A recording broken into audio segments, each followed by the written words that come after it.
Okay, this is problem 5-42 on page 232. We could have worked this one before, I suppose, because it is a planar mechanism, but I forgot it was planar. Determine the support reactions of roller A and the smooth collar B on the rod. The collar is fixed to the rod AB, but is allowed to slide along rod CD.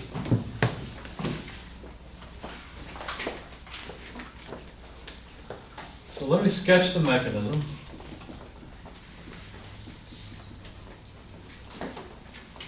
Well, technically it's a structure, it's not a mechanism, but we'll discover that in just a moment. Looks like a mechanism. But I'll pretend it writes. See if this one's any better. So there's a 1 meter and 1 meter length straddling the 900 Newton load. The angle is 45 degrees, and the length of this member is 2 meters. Let's see, this is point A over here, point C. Point B is at the collar, and the angle of BC is another 45 degree angle. Let's set up a coordinate system so we can speak the same language, X, Y. And what's the first step in solving a problem like this? We want to find support reactions, so we better do what? Figure out how many of them are, make a free body diagram. So let's start with a free body diagram. Okay? To draw the free body diagram, what I'm going to do is extract the free body itself that I'm interested in, and then apply forces to it. The first force is obviously a 900 Newton load. Okay? We know where it's at. We've got the diagram up here. I don't really need to add dimensions. Now, we've got a pin joint over here. So look at pin joints. What is that? Somebody said 203, is that right? Yeah. Page 203. What sorts of reactions can a pin joint support? Two forces. Two forces. All right. How about if we write AX, AY? They're the two forces. Good. We've got a collar over here that can slide. So what sorts of reactions do you think it can support? This one's a little trickier because it really doesn't look like the ones in your book, does it? It doesn't look like any of them. What is it? Support a couple and force. What's that? One couple and one force. One couple and one force. I agree about the force. What direction should the force be? Perpendicular. Perpendicular. So force like this, absolutely. Let me call that just B. Notice I'm making it perpendicular, so I'm not going to give it X and Y components, although it has them. I'm drawing it perpendicular to the sliding direction. Okay, so I'm going to eliminate that square, but you get the idea. Isn't there also a moment? That's a good question. What about the moment? Which direction would the moment be? Like that. Could a collar like this support? Absolutely, it could support a moment. It could. Do we need it? Yeah, since it's got the ground on either side. It doesn't have a it does have a ground on this side, that's true. Could we solve for it if we had it? You might look at it and you say, well, there are too many unknowns, right? Well, let me see. I've talked myself into a corner. I've now convinced myself we don't need MB, but let me see. I think there was something in the problem statement that changes it. Determine the support reactions of roller A. Roller A. I forgot something, didn't I? I didn't draw that right. There are rollers here. So which of these two forces can't actually be here? AY. Because this point can move up and down without any problems. You see that? So I can't actually have an AY, only an AX. Well, now we don't have enough support because look, if we don't have a moment here, B has a component vertically that can't be resisted. The thing's going to accelerate upwards. So from that, we must have a moment. Now, if we add a moment here, I, for whatever reason, decided to draw it this way. So I'm going to stick with it. That looks wrong. Looks wrong? Well, how so? Because, I don't know. Well, let's do it this way. Let's just extract this piece. Because if it feels wrong, I want to help your intuition. Now, this collar obviously goes around. Think of it as just a piece of pipe on a rod. Okay? If you grabbed a hold of it, could you twist it this way? No. No. So the rod must be providing a moment. Because that's a twist, like this is. Oh, I was talking about the arrow going that way instead of the other way. This arrow? No, the momentum. Oh, the moment. Okay, all right. Well, it may be. It may be that in fact the moment is this way. Okay. If I leave it like this, and I'm wrong, it should be the other way. What will I find? Negative, right? So it doesn't actually matter. If I were to draw this force like this, and I get a negative, I find that I've just drawn it the wrong direction. As a matter of fact, I'm more concerned about this one. Have I drawn it in the wrong direction? Are these wheels actually pulling on the body? No, I think we'll find out that AX is a negative thing. As a matter of fact, we know it is. Look, there's a horizontal component of B, and we know it has to be in the positive X direction, so the wall is going to have to push back on that. Okay? It doesn't matter, though. As long as we do, if you feel more comfortable drawing the moment the other way or force the other way, feel free, that's fine. Just be careful when you go and put it into the equation. And I'll show you what I mean. Now, I did, in fact, draw AX in the opposite direction, but I'm going to leave it this way because I want to illustrate something. Okay. So let's start off by summing forces in the X direction. It'll be a little different than what I've got on my sheet, but that's okay. So BX, what do I mean by BX? I mean the horizontal component of B. I mean that piece.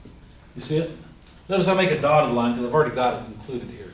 I don't want to count it twice. Okay?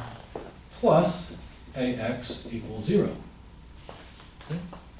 So it's pretty obvious from this that BX equals negative AX. Right? Yeah. Okay. Let's also write another equation, sum of forces in the y direction. Students often start with the sum of forces in the x and y direction because they seem easier somehow, and maybe they are because you got to think, you don't have to think as hard. It's a little easier. But usually it's the sum of moments that cracks the problem wide open. And, well, honestly, though, you've got to have the other two as well, usually. So don't think that in most cases you're going to get by. And I think, unfortunately, the first chapters in this book didn't include any moments. They only included forces, and so you probably got a little more comfortable with forces and aren't quite as comfortable with moments yet. But you'll have to use them anyway. So By is a component of force, and then we've got the 900-pound load that acts in the opposite coordinate direction, and that's it. So it's pretty easy to see that By is 900 newtons, isn't it? Don't we know the angle of B? We know that that's a 45-degree angle, don't we? From that angle. So couldn't we calculate Bx? As a matter of fact, if that's a 45-degree angle, don't we just have a It'd be 900. 45 degrees? It's just 900, right? So Bx is also 900 newtons, just by geometry. And if that's true, then Ax is negative 900 newtons. Why? Because of that equation right there that says so. That's why. Right? So we've actually got quite a bit of progress. As a matter of fact, we could calculate B if we want to, square root of the sum of the squares. But of course, that would simply be equal to root 2 times 900 newtons, wouldn't it? When you do that, you find the magnitude of B. In fact, it comes out to 1,272.8 newtons, and you might look at it and say, okay, I'm done. I've got the reactions. Do we? We forgot the moment. There has to be a moment applied at B in order to prevent this thing from beginning to rotate, because otherwise we'll have a force couple that's not resisted. Right? The easiest one to see is the vertical component, but notice that both Bx and Ax are off height from one another, so they also generate a moment. Okay? So we found B, 1272.8 newtons. We found Ax, 900 newtons. Oh, negative 900 newtons. In other words, it actually points this way, which makes sense with intuition. But we need to find the moment applied at B. So notice what happened. I was very careful when I summed forces in the x direction to plug in AX as a positive thing because that's what it is. And I let the math tell me that I got it wrong and it was actually negative, okay? Here's the confusing part. Let's sum moments about point B, taking counterclockwise as positive. And then when I write the next part, it's going to blow your mind. This always confuses students. You know why? Because this is the sum of all the moments about B. This is the moment at B. They're different things. Because think about it. All of the moments at B are all the moments of all the forces and moments that act at B. You see? Whereas this is just how hard the rod is twisting at B. That's it. So this, I'm not done. I've got to include some things because look, AX is going to have a moment about B, isn't it? As a matter of fact, AX, since it's pushing this way, is going to have a positive moment. So I need to say plus, and I've got to be careful here. I'm going to say the magnitude of AX, the absolute value, if you will. Because as I've drawn it here, I've got negative 900. It would be confusing. Let me just make this easier. Let's just do it this way. There. Then I don't need absolute values anymore. Okay? So, but that's not enough. I'm trying to add a moment with force. That won't work. I need the moment arm. There's the moment arm. See it? So it's 2 meters divided by root 2. You know that about 45-degree angle triangles? Okay. So if you want the magnitude, notice because what we've got here is another 45-degree triangle. 2 meters on this side. I shouldn't be adding to my free body diagram. I should have written it up there, but anyway. So this side here will be 2 meters divided by root 2. I don't remember if it was this class or other class where I gave a 45-degree angle. I think it was another class. Somebody tried to multiply by root 2. Be careful of that. You need a smaller distance on the legs than you have on the hypotenuse, so you divide by root 2. Okay. Anyway, let me not put all of this on the free body diagram, and instead simply note that the height here is 2 meters divided by root 2.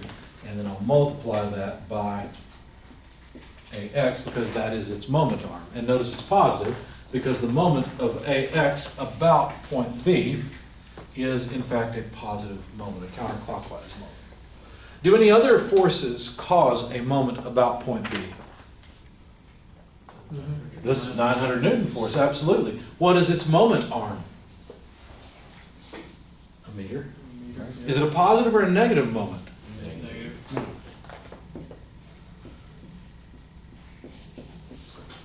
See that? Anything else? Well, we've chosen point B, and so the force at B passes right through it. It has no moment arm. So this is it. This is the sum. And notice that what we've included is the moment of all the forces and the moment that's applied at B to calculate all of the moments at B. You see? So the rod from C, etc., applies a moment at B, and that's right there. But the forces have a moment about point B, and we added them all up. Positive side. Yes? So in the diagram, what is the 600 newtons? Is that not a moment? That's the moment I forgot. You should have called me out on my free body diagram earlier.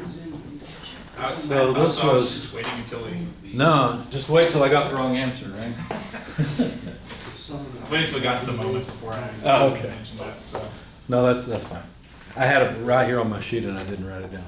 So, oops, I made a mistake. That is a concentrated moment. Got to add it too. It doesn't matter that it's applied over here at this point. The effect of this concentrated moment will be the same regardless of where it's applied on the body. So I have to add it into my sum of moments about B. Good, thank you. Is it positive or negative?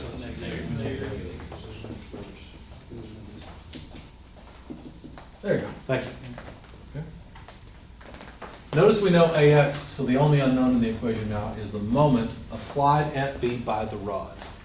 Okay. So this sum of moments has to come out to 0 because the body is not angularly accelerating. Okay? So, solving for the moment applied by the rod, I would get AX, which is 900 newtons, times 2 over root 2 meters. Let's see, the rest of this would stay on the right-hand side. Let's just add it up. 900 and 600 is 1,500. And if you do the math, this comes out to a moment of negative 227.2 newton meters. Just like with AX, I found out I chose the wrong direction. If I wanted to, I could just do this. Change the direction. MB equals 227.2 newton meters. It's in the positive direction. But the way to do this is to simply say that this is a counterclockwise moment. And I don't mind if you just erase the minus sign at that point, okay? You just got to keep track of which way things are actually pointed. Any questions about this? Sir, I want to write down where how you got 1,272.8. This? Right Yeah. over here. 227, did I mess up? Yeah, 227.2. 900 times 2 over root 2 minus 1,500 should be 227.2. So I thought there was like initial math. I think you erased before I could write it down. How you did that before? You wrote down B before you got Oh, B. the So moment that was of just confirming B that here? it was the opposite direction. Yeah, what I did initially, the free body diagram had the moment in this direction. Right. And I didn't want to write negative because what that would mean is that the moment's actually in the other direction. Just like I turned AX around once I realized it was wrong, right? It helps my intuition to simply turn that around and write it as positive. That's all. Good question. Anything else? All right.